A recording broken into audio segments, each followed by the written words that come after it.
সম্মানিত আশিকে রাসূলেরা, তিনি তো নূর আলা নূর, সে জ্যোতির্ময়।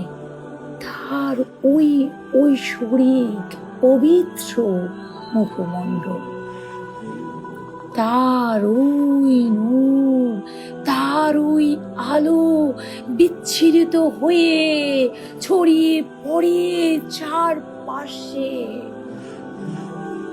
চারিপাশ আলো দ্বারা আলোকময় জল জল করছে। কি জ্যোতির্ময়, কি অপরূপ সেই আলোকবর্তিকা, কি অপরূপ সৌন্দর্যের মহামান। আমার পরমাত্মা নূর আলা নূর, যার ওই নূর হতে বিশ্ব ব্রহ্মাণ্ড সৃষ্টি।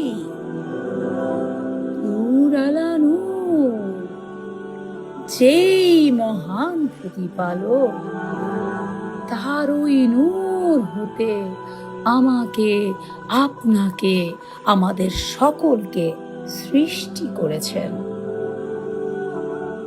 কি করে বুঝাই আর মারিফাত বলার বিষয় নয়।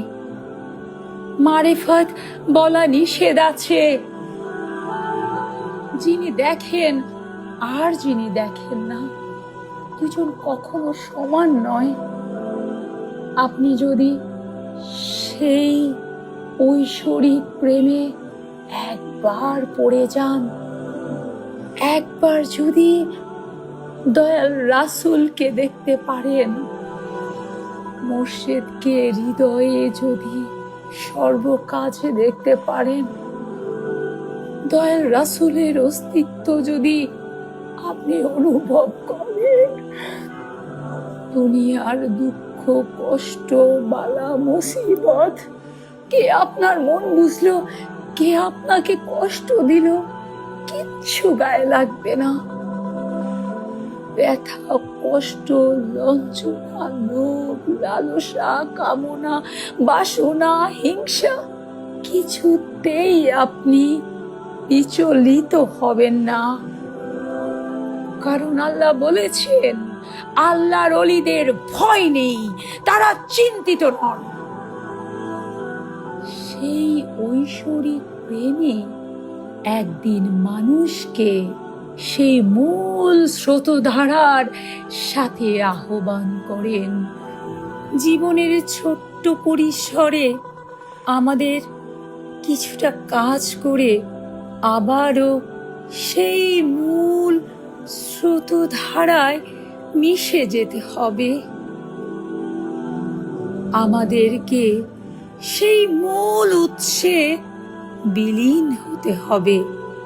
আর তাই বলা হয়েছে, ইন্না লিল্লাহি ওয়া ইন্না ইলাইহি রাজিউন,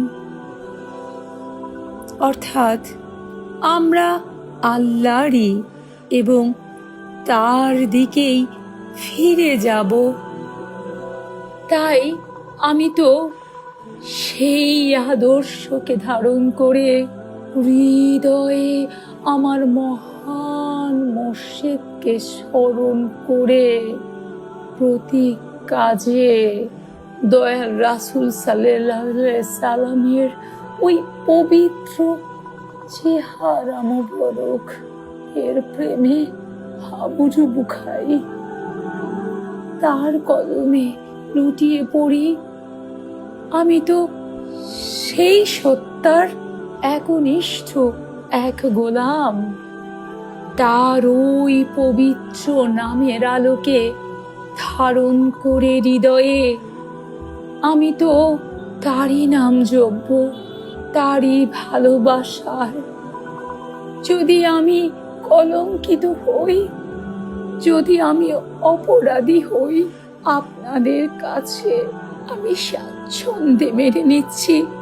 হ্যাঁ, আমি আমার মহান মুর্শিদ সুফি সম্রাট হযরত মাহবুবে খোদা দেওয়ানবাগী, আমার দয়াল মা সৈয়দা হামিদা বেগম রহমতুল্লাহ আলাইহা, আমার দয়াল রাসূল কুল কায়নাতের রহমত রাহমাতুল আলামিনের একনিষ্ঠ এক গোলাম। আমি তো সকলের মন তুষ্ট করতে পারবো না, কারণ এই গোলাম তো মহান মালিকের নির্দেশ দ্বারা পরিচালিত। তার আদর্শকে হৃদয়ে ধারণ করে যতদিন তিনি হায়াত দিয়েছেন, তার ওই পবিত্র নাম জপতে জপতে এই গোলাম তো বাঁচব। আর তার নামের আলোয়, তার কদমে লুটিয়ে পড়ে ওই পবিত্র কদম মোবারকে শায়িত হয়ে মৃত্যুকে আলিঙ্গন করব।